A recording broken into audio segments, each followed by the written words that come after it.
Hola, amada familia Corandeo. Este es nuestro primer devocional matutino 2024, Verdad para Vivir. Bienvenidos. Septiembre 30. Mismo sentir, propósito, espíritu.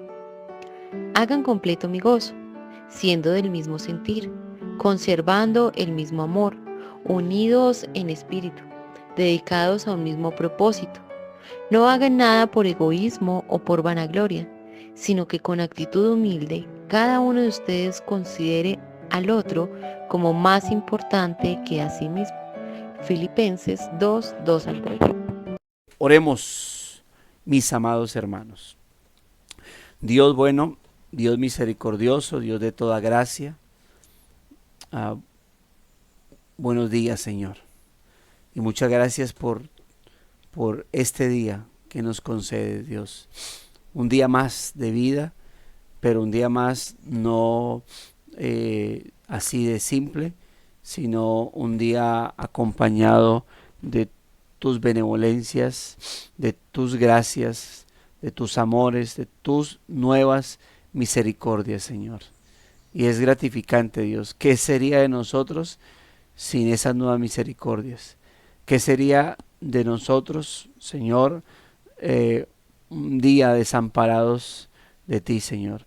Pero te agradecemos, Señor, que nos concedas el siempre acompañarnos. Y tú lo has prometido, Señor, estar con nosotros todos los días hasta el fin del mundo.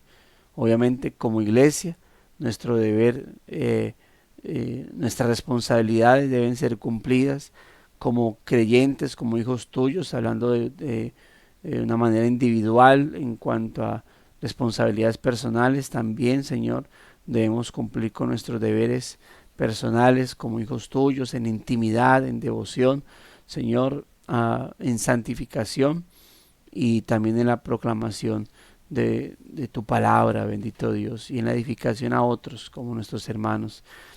Señor, pero te agradecemos, oh Dios, porque podemos acercarnos hoy ante tu trono de gracia. Y eso es parte de tu nueva misericordia, Señor, que cada día podemos acceder ante ese lugar santísimo, que lo podemos hacer como iglesia, como lo hicimos el día de ayer, cuando tu pueblo se reúne, o que lo podemos hacer cada día en nuestra vida de manera íntima, Señor, como esa responsabilidad a cumplir para ser llenos espiritualmente y mantenernos en ti, bendito Dios, para ser edificados, fortalecidos, alentados y animados, bendito Dios.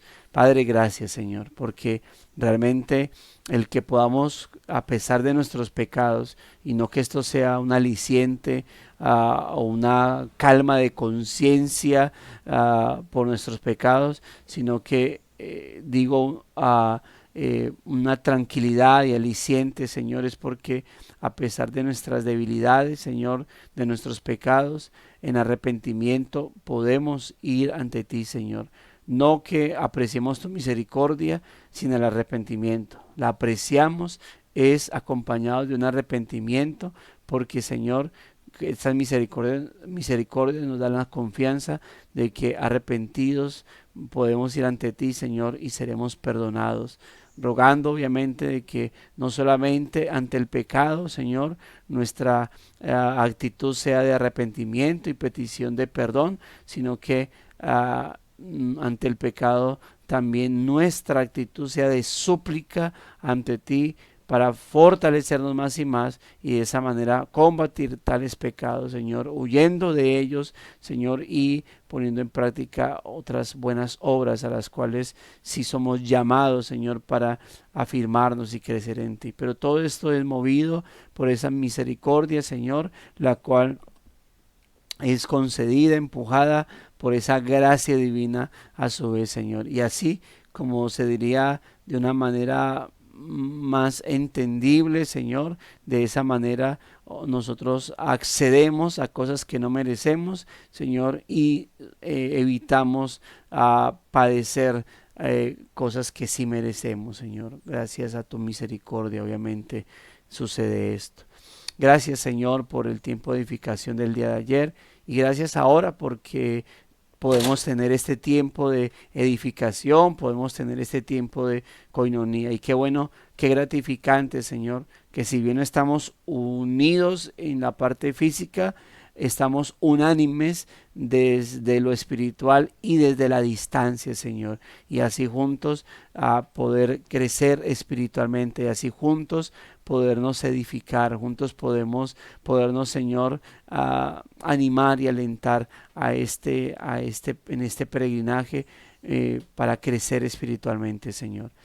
Por eso, Dios, gracias por el perdón de nuestros pecados, porque están ahí presentes, Señor. Y te pedimos por ello, perdónanos nuestros pecados.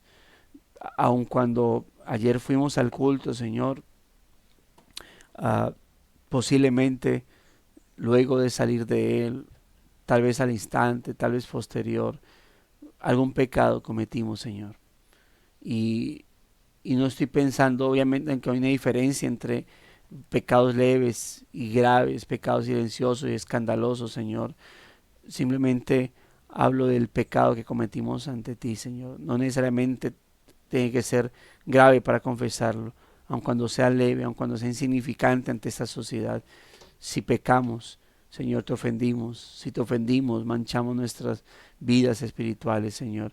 Y eso implica que tengamos que ir delante de tu presencia, Señor, ante tu trono de gracia, suplicando misericordia y más gracia para y cada día de oportuno socorro, Señor. Pero también fortaleza espiritual, Dios mío, para poder cada día, Señor, estar aferrados a ti, firmes en ti, Señor, procurando ese crecimiento que solo en ti podemos encontrar mediante tu Santo Espíritu.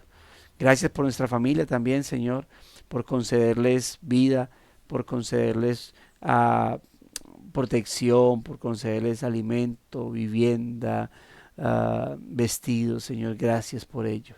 Gracias porque realmente, aun cuando sean impíos y hayan castigos que sin duda alguna se merecen, pues no deja de dolernos verlos sufrir, Señor. Rogamos es que todo esto que padecen ellos sea con un objetivo salvífico, pero es nuestro anhelo, es nuestro deseo, Señor, y por eso nuestra petición de pedirte que así como los bendices económicamente, terrenalmente, gracias a estas oraciones que elevamos ante ti, por favor, sálvalos, Señor. Salva a nuestras familias, salva a ese cónyuge, esposo, esposa, salva a esos hijos, salva a esos padres, salva a esos hermanos, Señor, salva a nuestras familias, Dios de la gloria. Por favor, te lo pedimos. Sálvalos, Señor. Sálvalos y concédenos el gozo de verlos caminando en tus sendas y unirnos, Señor, para juntos crecer espiritualmente. Pero es el anhelo, bendito Dios, es nuestro deseo. Gracias, Señor, por este tiempo devocional. De antemano incluso, como hay hermanos que antes de terminar el devocional deben desconectarse, Señor, para salir camino a sus trabajos. Bueno, de antemano oro por ellos, encomendamos este día juntos, el día de ellos, el día de nuestros hermanos, para que camino a sus casas pues hayan tenido ese tiempo de devoción y puedan fortalecerse en ti, Señor, alentarse en ti, oh Dios de la gloria, para honrarte, Señor, para que te honren en todas sus decisiones, en todo su peregrinaje en este día. Lo mismo obviamente para cada uno de los que quedaremos aquí, Señor. Padre, gracias por lo tanto por el devocional que vamos a leer. Te pido que sea de gran bendición, de gran edificación, de gran confrontación, Señor. Hoy ha sido un excelente mensaje para el día de ayer debido a que en tu santo día se pone en práctica la coinonía, la unidad de la fe. Sin embargo, no por eso, Dios de la gloria, doy a entender que no sirva para este día. Claro que sirve para pensarlo, para atesorarlo, para guardarlo, pero especialmente para ponerlo en práctica con todos nuestros hermanos en su debido momento, Señor. Te agradecemos en Cristo Jesús, Señor nuestro. Amén y amén. Bueno, septiembre 30, mismo sentir, propósito, espíritu. Hagan completo mi gozo, siendo del mismo sentir, conservando el mismo amor, unidos en espíritu, dedicados a un mismo propósito.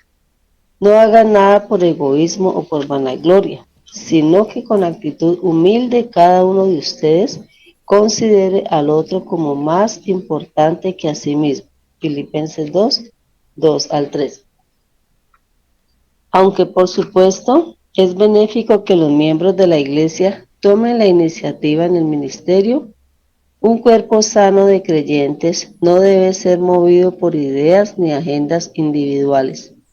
Nuestro sentir debe estar primeramente unido en el Evangelio si la Iglesia ha de estar de verdad bajo el señorío de Cristo. Sin esa unidad seremos más bien movidos por nuestros propios deseos, agendas egoístas y contrarias entre sí. La Biblia tiene tanto que decir sobre nuestra mente porque tal como pensamos, así somos. Cuando entrenemos nuestra mente a pensar de manera correcta, aprenderemos a amar adecuadamente y a servir juntos en un mismo espíritu y propósito. Parte de nuestra batalla mental es ocasionada por nuestra vieja naturaleza egoísta. Una de las piedras de tropiezo más grandes no es el odio, sino el amor propio. Tendemos hacia la arrogancia, una actitud completamente contraria al carácter de Cristo, y nuestra falta de humildad se vuelve un obstáculo que nos impide experimentar armonía con los que están a nuestro alrededor. Incluso nuestras buenas obras tienen a menudo motivaciones torcidas. Si hemos de estar unidos en Cristo, no podemos insistir en hacer nuestra propia voluntad. En cambio, considerar al otro como más importante que yo mismo. Esto significa que debemos recordar lo mejor de otros antes de pensar en nosotros mismos, que debemos ser rápidos para preguntarnos qué es lo mejor para el otro en lugar de lo más conveniente para mí, y que debemos estar dispuestos a participar en la vida y en las luchas de los demás en lugar de mantenernos al margen. La verdadera humildad no toma el volante ni comienza con un yo todo el tiempo. En cambio, es la vaciedad que abre el espacio para que Dios pruebe su poder. Es un rasgo, nos dice Pablo, que Jesús mismo demostró. Cada uno de nosotros agrade a su prójimo en lo que es bueno para su edificación. Pues ni aun Cristo se agradó al mismo. Romanos 15, 2 al 3.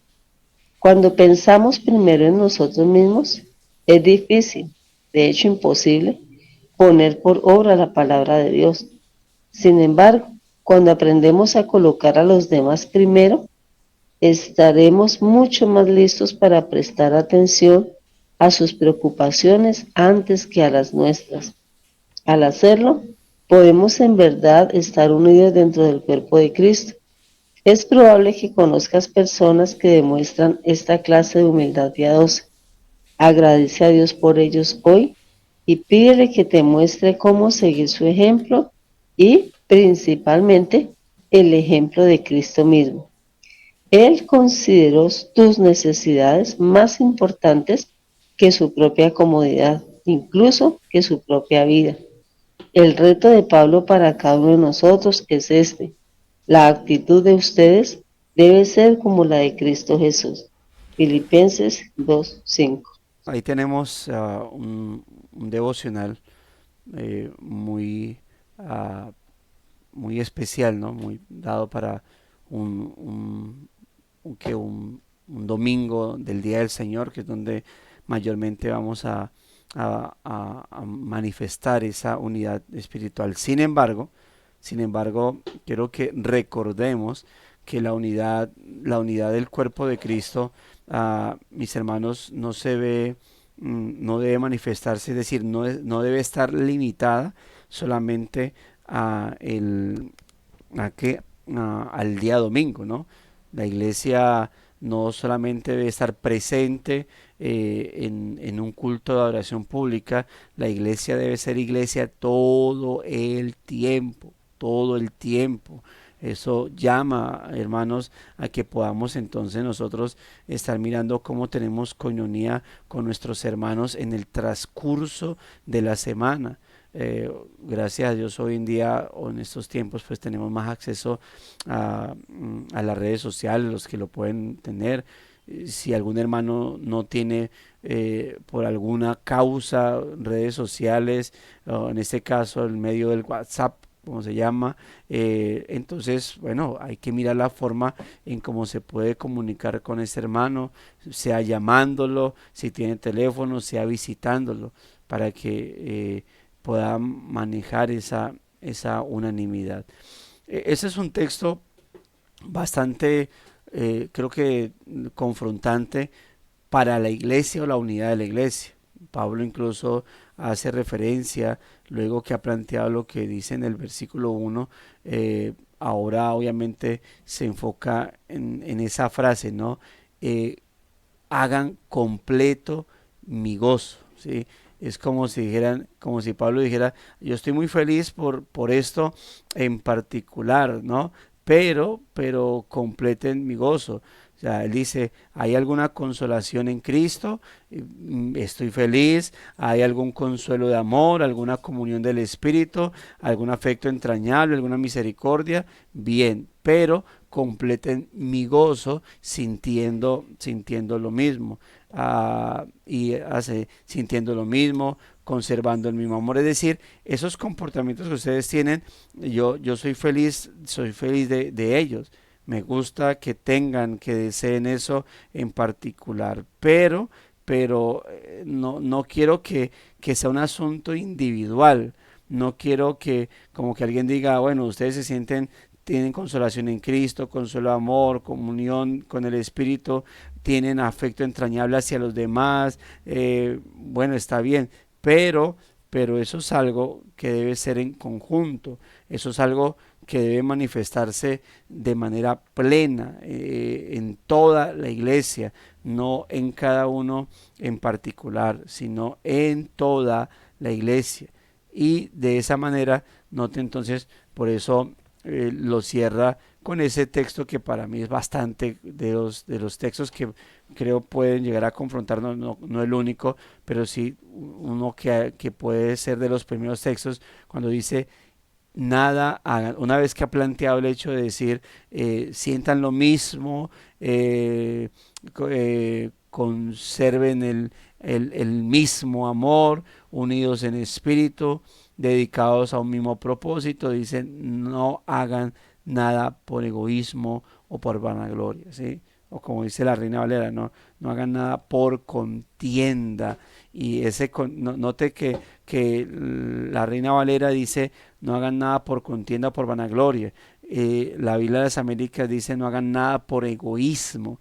Y uno dice, bueno, pero ¿por qué en una dice egoísmo y en otra dice contienda? Cuál es la similitud o cuál es la relación entre contienda y egoísmo? Bueno, porque cuando plantea el tema del egoísmo, o más bien cuando la Reina Valera utiliza el término o traduce como contienda, viene de contender, pero este es más bien en un sentido de competencia. Y cuando uno está compitiendo, cuando mi comportamiento es de competencia, a mí no me interesa la vida del otro. Cuando mi sentido es cuando mi objetividad es competencia, mi motivación es ganar, es llegar a la meta yo. Y si el otro se cae, mejor. Y si el otro le da un calambre, mejor. Si el otro no arrancó bien, mejor. ¿Sí? Porque como es competencia, estoy contendiendo en ese sentido competitivo, ¿no? Contender no es de no haga nada por pelear, no haga nada en un sentido competitivo. Y de esa manera, por eso la Biblia de las Américas traduce el texto diciendo, nada hagan por egoísmo, porque en la competitividad me importa, es mi vida, y por eso la Reina Valera utiliza el término contienda, ¿no? No como en el sentido de pelear, sino como en el sentido de competencia. Ahora, note que si entonces Pablo plantea de no hacer nada por competencia, o en este caso por egoísmo, pues obviamente eso corrobora lo que acaba de decir, sean de un mismo sentir, ¿sí? Mm, mm, Tengan una misma, como decir, un mismo objetivo, un mismo propósito. Y note que cuando Pablo habla de nuestra competencia o nuestra carrera, dice las demás personas corren en el estadio por un solo premio, a ver quién llega primero. Ahora, lo especial de nuestra carrera es que todos vamos a ser premiados, que en nuestra carrera no va a estar el hecho de quién se ganó más la salvación que quién fue más regenerado que quién, sino que simplemente en nuestra vida cristiana, al final la corona de justicia es para todos, hermanos, es para todos. Entonces, es interesante esto que Pablo plantea, y por eso una vez que plantea, no hagan las cosas por egoísmo, ni por vanagloria, más bien con actitud humilde, cada uno considera al otro como superior a sí mismo, o como dice la Biblia de las Américas, como más importante que a sí mismo, es decir, considere al otro como más importante que a sí mismo. Así que es muy interesante y muy confrontante este texto. Ahora entra el escritor, ¿no?, afirmando, mencionando, aunque por supuesto es benéfico que los miembros de la iglesia tomen la iniciativa en el ministerio, un cuerpo sano de creyentes, ojo, no debe ser movido por ideas ni agendas individuales. Y esto obviamente proveniendo del texto que acabamos de leer, cuando dice no hagan nada por egoísmo, no hagan nada por egoísmo, por competencia, como si la vida cristiana, ahora, y uno dijera, o sea, uno pensaría que naturalmente esto no debe, o sea, no hay necesidad de mencionar esto, somos el cuerpo de Cristo. Como pues, no tiene por qué decir, no tiene por qué hablar de egoísmo o de competencias. Quisiéramos que no fuera así, pero la Biblia nos muestra constantemente la falencia que hay, mis amados hermanos, y la batalla que existe contra este individualismo en el corazón de las personas. Entonces, es benéfico que los miembros de la iglesia tomen la iniciativa en el ministerio, pero un cuerpo sano de creyentes no debe ser movido por ideas ni agendas individuales. Nuestro sentir debe estar primeramente unido en el Evangelio, si la iglesia ha de estar de verdad bajo el señorío de Cristo. Si Cristo es la cabeza, entonces la iglesia debe pensar no como, como en un sentido individual, sino que debe pensar como la cabeza de la iglesia piensa. Yo me puedo fácilmente desprender, es decir, desprenderme de lo que la cabeza de la iglesia piensa y empezar a pensar conforme a mí mismo. Y eso ya es egoísmo. Desprenderme de lo que Cristo plantea es egoísmo. ¿Sí? Entonces, note el cuidado, amados hermanos, que debemos tener al respecto. Por eso dice, nuestro sentir debe estar primeramente unido en el Evangelio, si la iglesia debe estar bajo el señorío de Cristo. ¿Y por qué debe ser así? Porque sin esa unidad, si no pensamos conforme a la cabeza que es Cristo y la cual piensa por todo el cuerpo, ¿sí? Ahora, note esto muy especial, porque imagínense un grupo, un club, ¿cierto? Donde esto ahí no es válido, no es así en la iglesia, pero un club donde solamente uno puede tomar decisiones. Un club hacen parte 10 personas, pero solamente, mis amados hermanos, puede pensar uno solo. Y hay que hacer lo que ese uno solo diga. Había que ser, no sé, muy caído del zarzo, no sé, para uno ser parte de un club como esto. Porque es un club y porque se debe pensar, incluso sería también malo para la iglesia. Aquí solamente hay una membresía, pero solamente habla el pastor y solamente el pastor toma decisiones. No, es qué dice la escritura, ¿verdad? Ahora, en nuestro caso, cuando hablamos del cuerpo de Cristo, Cristo es el que toma decisiones. Y como Él es la cabeza, ahora, esto por la analogía, ¿no? Note que quién es el que toma decisiones en mi cuerpo. Es mi cabeza, es mi cerebro.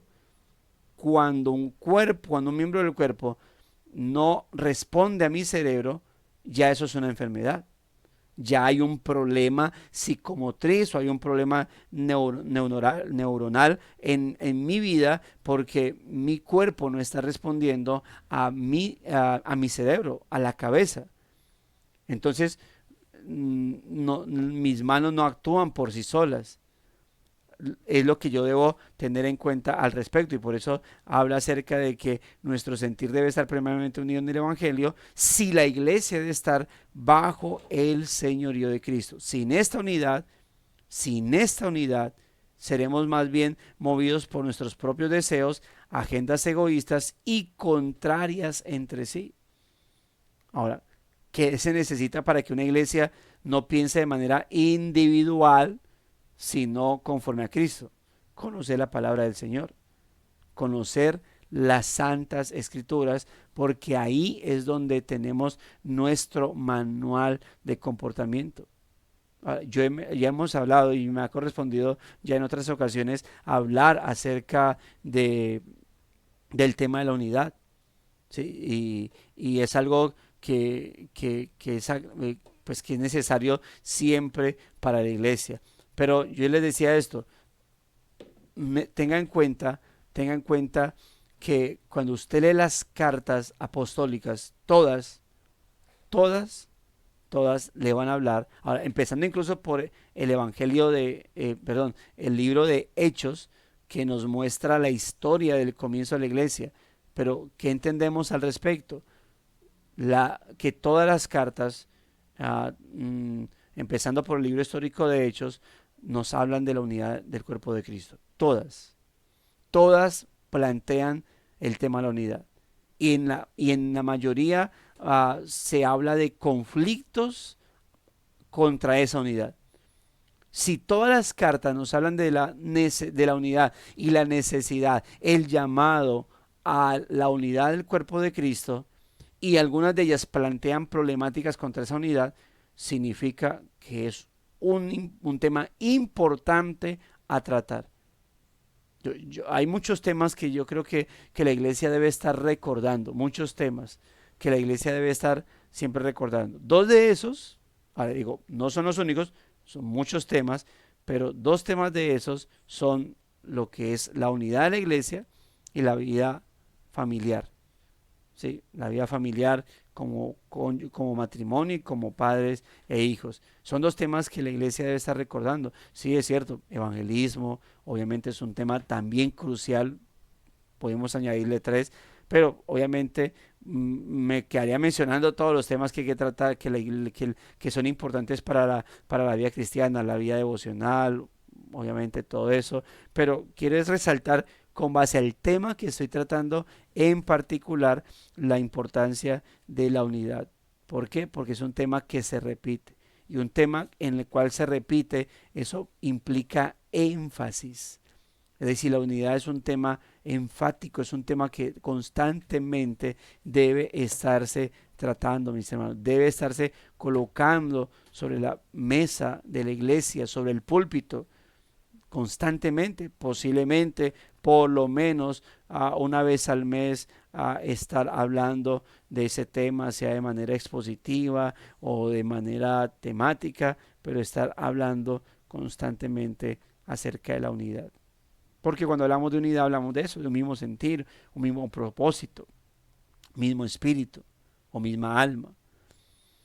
Ahora, la Biblia, noten la relación que va a hacer el escritor acá. Dice, la Biblia tiene tanto que decir sobre nuestra mente, porque tal como pensamos, así somos, dice Proverbios 23:7, ¿no? Tal como pensamos, así somos.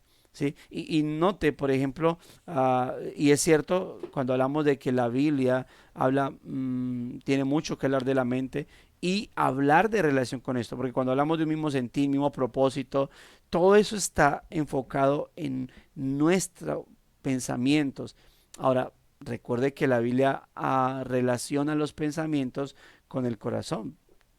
todo está enfocado en ello, ¿no? Entonces, pero por ejemplo, cuando uno lee Efesios capítulo 4, verso 22 al 24, ¿sí? No para que lo leamos, lo menciono. Efesios capítulo 4, verso 22 al 24. Entre, eh, entre la transición que hay entre el despojarse del viejo hombre y vestirse del nuevo hombre con sus virtudes, en el medio, en el versículo 23, por decir así, que es el verso 23, ¿qué dice? Dice, y renovaos en el espíritu de vuestra mente. Para yo hacer esa transición, yo debo, yo debo haber renovado mi forma de pensamiento a la luz de la palabra del Señor. Pero quiero que vayamos a un texto para que notemos cómo está implicada la mente, obviamente, en el tema de la unidad del cuerpo de Cristo. Ahora, en el texto que nosotros leímos, está ahí. Cuando, ya con el hecho de decir mismo sentir, ya obviamente está hablando de la mente. Pero note lo que dice Romanos capítulo 2, versículo 2 y 3. Algún hermano que pronto quiera leerlo, bien pueda hacerlo. Romanos 12, 2, 3 dice: No os conforméis a este siglo, sino transformaos por medio de la renovación de vuestro entendimiento, para que comprobéis cuál sea la voluntad de Dios, agradable y perfecta. Digo pues, por la gracia que me es dada a cada cual que está entre vosotros, que no tenga más alto concepto de sí que el que debe tener, sino que piense de sí con cordura, conforme a la medida de fe que Dios repartió a cada uno. Note lo que dice. Dice, cuando habla de no se conforme a este siglo, sino transformes por medio de la renovación del entendimiento. Yo le mencioné ahorita acerca de Efesios 4, 22 al 24, cuando plantea que intermedio, en esa transición de despojarse y vestirse, es renovarse en el espíritu de la mente. Note lo que dice Pablo ahorita, Romanos 12, no se conformen en este siglo, transfórmese por medio de la renovación del entendimiento, para que comprobemos con nuestro entendimiento cuál es la buena voluntad de Dios, agradable y perfecta. Ahora, Pablo pasa a hablar, recuerde o tenga en cuenta que a partir de lo que conocemos nosotros como el capítulo 12 de Romanos, Pablo empieza a partir de aquí a aplicar toda esa doctrina que vino hablando, aplicarla, a ponerla en práctica. Y es lo que va a hacer Pablo a partir del capítulo 12. Ahora, note lo que dice el versículo 3, ya leído por nuestro hermano. Dice que ninguno tenga un más alto concepto de sí que el que debe tener, sino que piense de sí con cordura. Note entonces que en lo que tiene que ver, mis hermanos, con respecto a mi vida personal en cuanto al enfrentarme a este mundo y mi crecimiento espiritual, pensamiento. Y en cuanto a mi relación con los hermanos, el pensamiento. Es decir, tiene sin duda alguna mucho mis conceptos y mi perspectiva bíblica en cuanto a lo que relacionado en cuanto a lo que tiene que ver con la unidad del cuerpo de Cristo. Por ello, cuando cuando entrenemos nuestra mente a pensar de manera correcta, vamos a aprender a amar adecuadamente y a servir juntos en un mismo espíritu y propósito, que es lo que nos está diciendo el texto de Filipenses 2, o nuestro texto base de Filipenses 2, 2 al 3. Parte dice de nuestra batalla mental es ocasionada por nuestra vieja naturaleza egoísta. Es decir, hermanos, ese es creo que es parte de nuestra naturaleza. Es así, es por ahí donde se metió Satanás, cuando le dijo a Adán y Eva, cuando refuta la palabra del Señor, dice, no, es falso que ustedes se van a morir si participan del fruto del bien y el mal. Lo que pasa es que serán como Dios, como siendo el bien y el mal, pero ese serán como Dios, lo que los estaba llevando a pensar es que ustedes ya no tendrían que depender de Él, sino que velarían por sí mismos, velarían por sí solos, es decir, no mandarían a nadie. no serían mandados por nadie, sino que ustedes podrían velar por su propia vida. Y entonces, a partir de la caída, el ser humano por naturaleza es egoísta, por naturaleza. Siempre bajo el pensamiento de si yo lo siento o no lo siento. O sea, ese es lo particular del ser humano. Si es lo que a mí me gusta o no o lo que no me gusta. Si me gusta, bien. Si no, entonces también. Si me gusta, lo hago. Si no me gusta, no lo hago y punto. Pero siempre enfocado. Note por eso lo que les decía ahorita de por qué la Reina Valera traduce no hagáis nada por contienda y la Biblia de las Américas traduce no hagáis nada por egoísmo. Porque la naturaleza del ser humano es competitivo. O sea, siempre busca estar compitiendo en varios asuntos, en varias áreas de la vida, aún en la paternidad. Yo recuerdo cuando mi hija estaba creciendo, yo notaba mucho eso en el tema de los niños, cuando decían, ay, su niña ya camina, tenía, no sé, un año, y yo recuerdo que Anita antes del año iba a empezar a caminar y se cayó y se asustó, y de ahí para allá duró como 3, 4 meses gateando, pero cuando alguien me decía, ay, y la bebé ya camina, yo, no, todavía no, ay, mi hijo sí, mi hijo ya camina, mi hijo sí lo otro, o cuando uno decía, ¿y qué curso está haciendo? No, que está haciendo primero, ay, mi hija ya, o mi hijo ya avanzó, mi hijo sí ya, entonces, como yo decía, pero pues la gente como con esa ínfula de siempre salir adelante, de siempre, como si la vida fuese eso, ¿no? Una competencia. Sí, entonces yo le decía la otra vez, aún en el tema de los pastores, no sé por qué la pregunta siempre es, ay, usted pastorea, ¿y y cuántos miembros tiene? Ya, y siempre, y entonces cuando uno respondía, no, habemos alrededor, sí, no, en nuestra iglesia hay tantos miembros, decía, pero la verdad no sé si es por inercia que uno siempre nota que la gente quiere estar ah, en ese nivel de competencia y eso obviamente está marcado por el egoísmo. Y por eso lo que le dice aquí, parte de nuestra batalla mental es ocasionada por nuestra vieja naturaleza egoísta, por nuestra vieja naturaleza egoísta.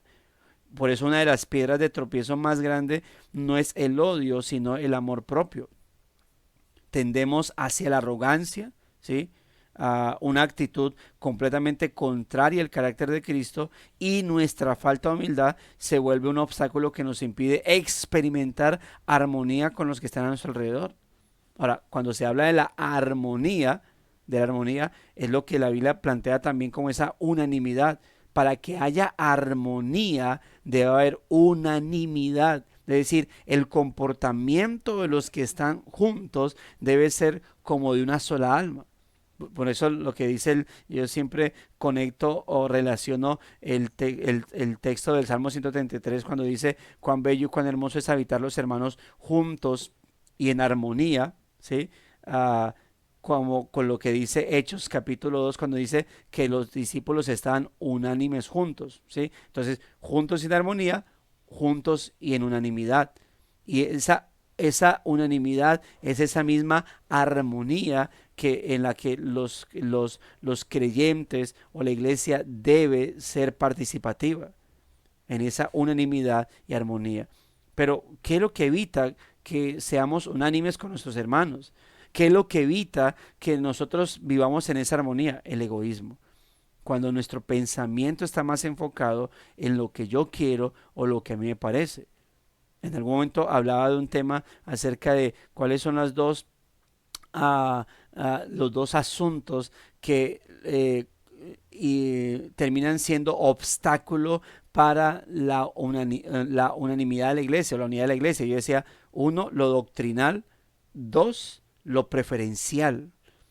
Y lo doctrinal, bueno, en algunas ocasiones es entendible, porque hay conceptos doctrinales que se tienen. Algunos obviamente van a defender el suyo diciendo que el otro está errado y viceversa, ¿verdad? Pero hay asuntos que uno dice, sí, es normal.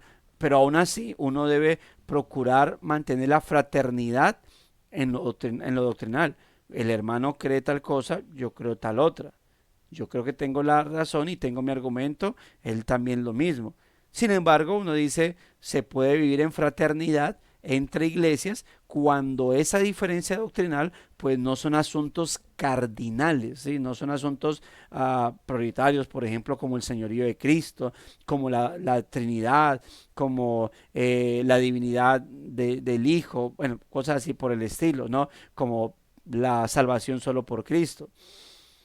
Entonces se puede vivir en fraternidad, pero cuando la división está movida por lo preferencial, ahí es donde ya se plantea o se mete el egoísmo, porque ¿a qué me refiero con la división a través o motivado por lo preferencial?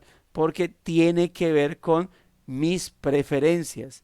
Cuando yo no quiero ser partícipe de la iglesia por algo que a mí no me parece o porque yo quiero que se hagan las cosas desde mi preferencia y como no las hacen, entonces rompo unidad, pongo una muralla de división y entonces sigo mi vida solo.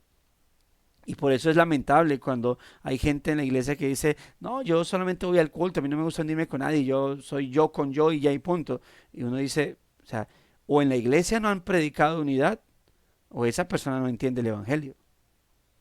Y no sé qué tan cristiano sea una persona que dice, a mí no me gusta unirme con nadie. Yo voy a la iglesia, culto, saludo a los hermanos y luego me voy para mi casa y así me evito problemas. Entonces uno dice eso. O en el peor de los casos, es que esa iglesia está muy mal de fraternidad, de tal manera que esa persona ni siquiera quiera compartir con ellos. Entonces, o el problema es la iglesia, y pobrecita esa persona ahí en medio de poco de pecadores, de chismosos, de murmuradores, y le toca aguantárselos y por eso prefiere salir corriendo, o esa persona no entiende el evangelio y por lo tanto no comprende su llamado a la unidad del cuerpo de Cristo.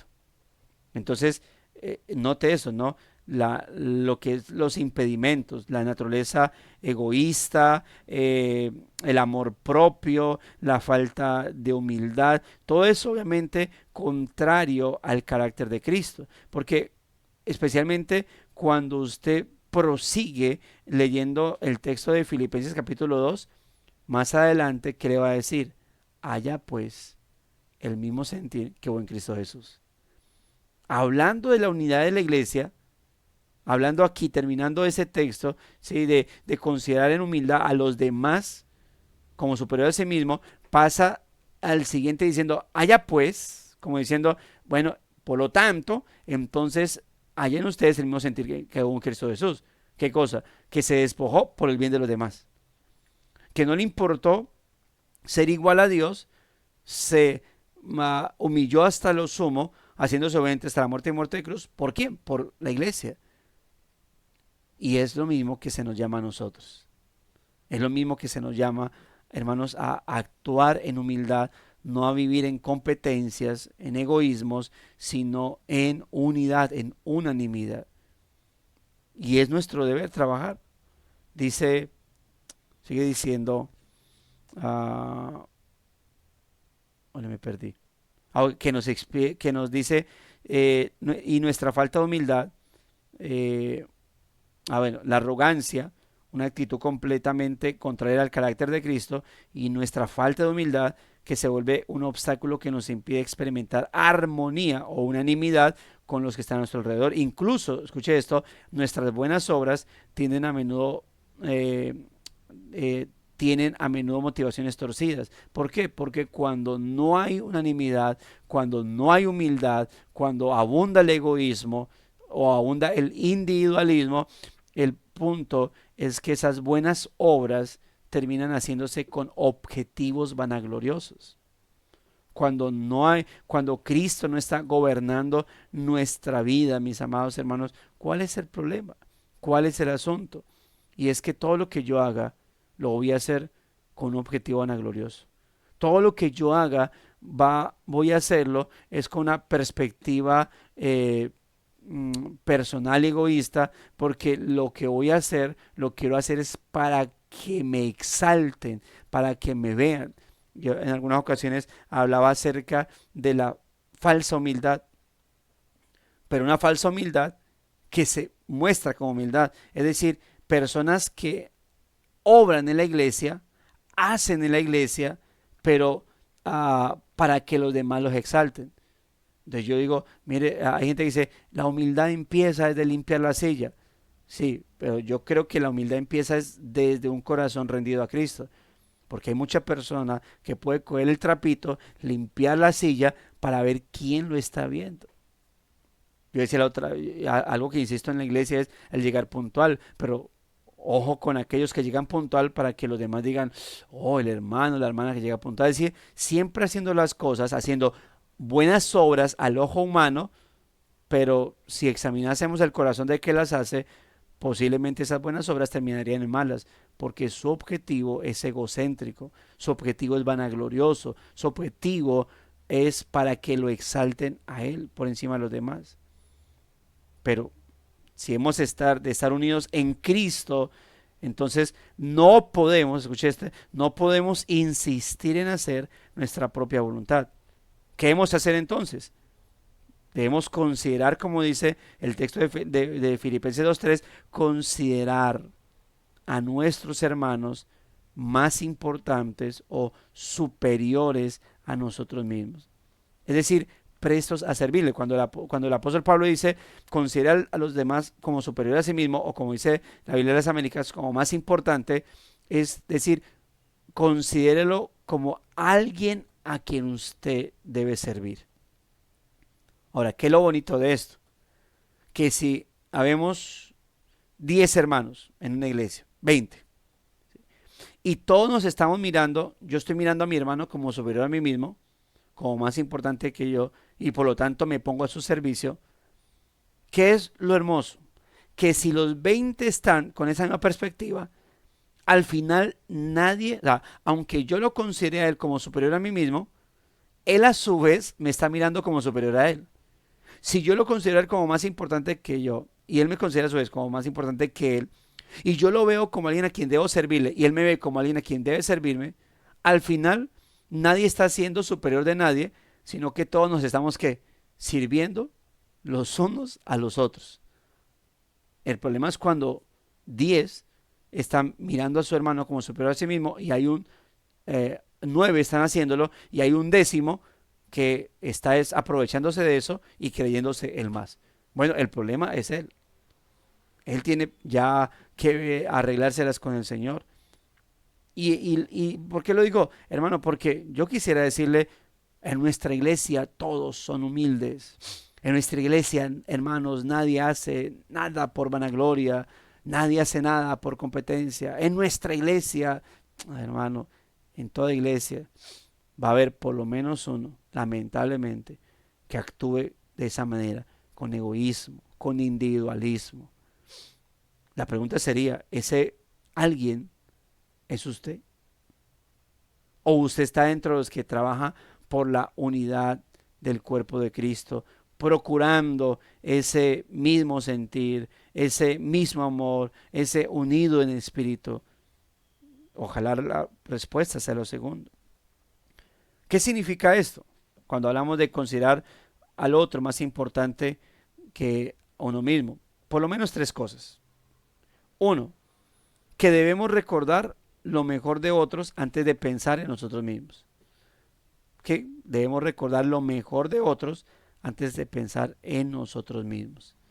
Es decir, que a ese hermano, a mis hermanos, Dios los ha justificado porque los regeneró, los redimió, los justificó, pero también le dio dones a ellos.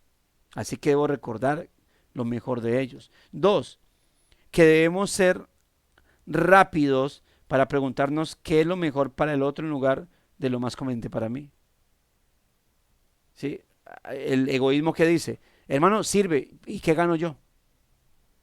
Ese es el problema del egoísmo, del egocentrismo, de la arrogancia, de la falta de humildad. ¿Sí? Que, no sé, por causas de la vida ah, haces el aseo en la iglesia, por organización eclesial, más bien digo, y resultó que, no sé, te tocó repetir dentro de 8 días, de pronto la iglesia es pequeña, no hay quién. ¿Qué va a ser la humildad o un espíritu? Amén, con gusto. Pero hay gente que dice, pastor, pero yo lo hice, pero otra vez me toca a mí, pero ¿y por qué? Siempre mirando hacia los demás, siempre mirando es el asunto de los demás, enfocado en su sobreexaltación. Es decir, como, ¿qué hago? Pero que me traiga una ganancia. Y por eso debemos recordar lo mejor de otros antes de pensar nosotros mismos. 2, debemos ser rápidos para preguntarnos qué es lo mejor para el otro en lugar de qué es lo más conveniente para mí. Y 3, que debemos estar dispuestos a participar en la vida y en las luchas de los demás en lugar de mantenernos al margen. Hace poco predicaba un texto de Gálatas capítulo 5, verso 26 al versículo 5, el capítulo 6, y parte de uno de esos mandatos que hay es sobrellevar los unos las cargas de los otros. Y eso es un mandamiento. No es no es un consejo apostólico, es un mandato apostólico, sobrellevar los unos las cargas de los otros. La verdadera humildad, hermanos, por eso no toma el volante ni comienza con un yo, ¿sí? Todo el tiempo. En cambio, la vaciedad que abre el espacio para que Dios pruebe su poder, hermanos, en cambio es la vaciedad que abre el espacio para que Dios pruebe su poder. La falta de humildad nos lleva a estar pensando en mí mismo, en cómo me conviene esto, en cómo me beneficia. Uh, y sirvo, por eso les decía ahorita, la falsa humildad es estar haciendo las cosas para qué, para que los demás lo miren, porque así gana puntos. ¿Y qué hace? Sube escalafón, porque él ve esa persona sin humildad, llena de egoísmo, enfocada en sí mismo. Mira los asuntos de la iglesia como escalones, ¿no? Entonces, uso a las personas con mi falso comportamiento de servicio, de humildad, ¿sí? Para que los demás me observen, le puedan decir al pastor o a los pastores que ese hermano es humilde, que ese hermano es servicial, y así voy escalando, porque él lo ve de esa manera. Es como si escalara en la iglesia al punto tal vez de que algún día se convierta en el pastor, pero qué peligro que una persona así, con falsa humildad, termine siendo un pastor de la iglesia. Bueno, al final eso sale a la luz, hermanos. En cambio, dice, es un rasgo, nos dice Pablo, que Jesús mismo demostró. Él cita aquí Romanos 15, capítulo 15, versículos 2 y 3. Cada uno de nosotros agrade a su prójimo en lo que es bueno para su edificación, pues ni aun Cristo se agradó a él mismo. Hermano, note, cada uno de nosotros agrada a su prójimo en lo que es bueno para su edificación. Es decir, ¿en qué? En pensar, mis amados hermanos, en qué es lo bueno para mi hermano. ¿Cómo yo puedo edificar a mi hermano? Ese es mi pensamiento. ¿Cómo puedo ser de edificación a mi hermano? Lamentablemente a veces se piensa el peligro, el enemigo, el egoísmo. Cuando pensamos primero en nosotros mismos, es difícil, de hecho imposible, poner por obra la palabra de Dios y especialmente en este tema de la unidad. Sin embargo, cuando aprendemos a colocar a los demás primero, estaremos mucho más listos para prestar atención a sus preocupaciones antes que a las nuestras. Ahora, hermano, cuando todos tienen este pensamiento libre de egoísmo, en unidad, usted va a estar pensando en otros, pero otros van a estar pensando en usted. Gálatas capítulo 6, verso 2, cuando dice sobrellevar los unos las cargas de los otros. Un pensamiento egoísta dice, no, pero yo ¿por qué tengo que sobrellevar las cargas de otros? ¿Y quién sobrelleva las mías? O sea, inmediatamente él piensa ¿y yo? ¿Y yo? ¿Y yo qué? ¿Y yo qué? ¿Y yo qué? Y eso obviamente es una falta de dependencia del Señor. Porque en un caso hipotético, donde yo sobrellevara las cargas de otros y nadie las mías, pero es un caso hipotético, no va a pasar. Bueno, si así pasara, hay alguien que sí sobrelleva mis cargas. Hay alguien a quien yo puedo echar mis cargas y ese es el Señor, mis hermanos. Pero es un caso hipotético, porque sí va a haber hermanos. O sea, no pienses que en tu iglesia el único buen hermano eres tú. No pienses que en tu iglesia el único verdadero creyente, humilde y servicial eres tú. O sea, porque si realmente tú dices aquí, no, pastor, es que de verdad yo soy el único, el enemigo te está engañando. Bájate de la nube, hay otros hermanos y mira el servicio de tus otros hermanos.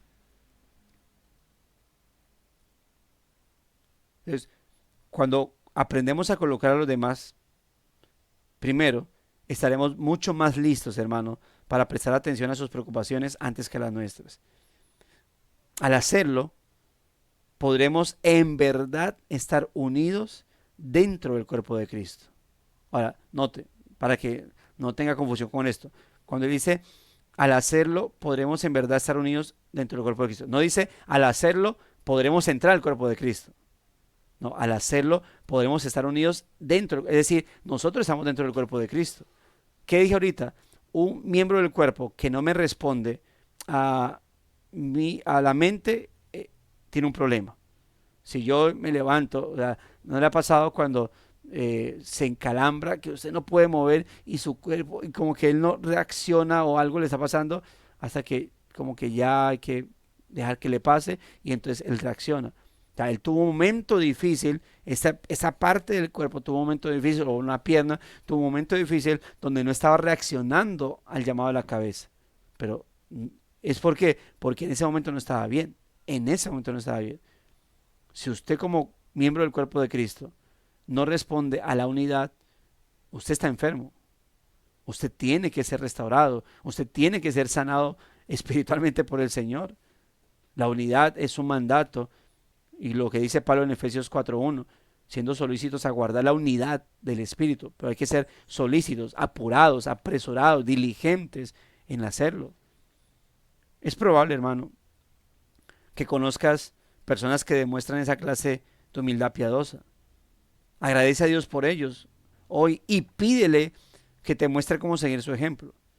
Pero teniendo en cuenta que el principal y mayor ejemplo de todos es Cristo nuestro Señor. Él consideró tus necesidades más importantes que su propia comodidad, incluso que su propia vida. La entregó por ti. Por eso les citaba ahorita que precisamente el texto siguiente de Filipenses capítulo 4, Filipenses 2, versos 2 y 3, el verso siguiente es, haya pues en vosotros ese mismo sentir que hubo en Cristo Jesús. El reto de Pablo para cada uno de nosotros es, la actitud de ustedes debe ser como la de Cristo, nuestro Señor.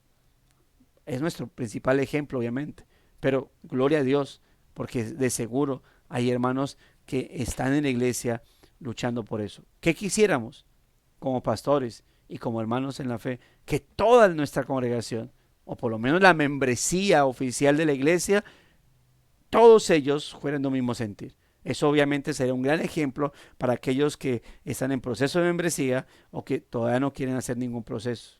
Mira, la unidad del cuerpo de Cristo. Pero empecemos por nosotros, hermanos, y ahuyentemos o derrotemos todo ese egocentrismo que se quiere meter o que vive ahí metido siempre bajo la pregunta, ¿y yo qué? ¿Y en qué me conviene? ¿Y esto qué me beneficia? ¿Y a mí por qué no? ¿Y yo a los demás y nadie a mí? No, hermanos, siempre mirando a Cristo, porque recordando que nuestra recompensa proviene ¿de quién? Del Señor, de nuestro Señor. Así que gloria a Dios por permitirnos estar dentro de su cuerpo, hermanos, el cuerpo de Cristo, para el servicio de Él. El Señor nos conceda, hermano, cada día tener esa mentalidad de saber apreciar no solamente al Señor, sino apreciar la iglesia, hermanos, de tal manera que estemos dispuestos siempre a servirle a ella. Por eso les hablaba al principio, ¿no? Recordando la importancia de lo que es la vida congregacional. Vamos a leer comentarios, mis amados hermanos. Hay algunos que vi que estaban colocando comentarios. Nuestra hermana Linda Dávila dice, buenos días, ¿ese material devocional se puede suministrar? Sí, ahí te puedes comunicar con la hermana Andrea, que es la que dice Corandeo Librería. Dice, hermano Diego Fuertes, dice, la unidad de la iglesia es un don precioso que debe ser protegido de diversos peligros.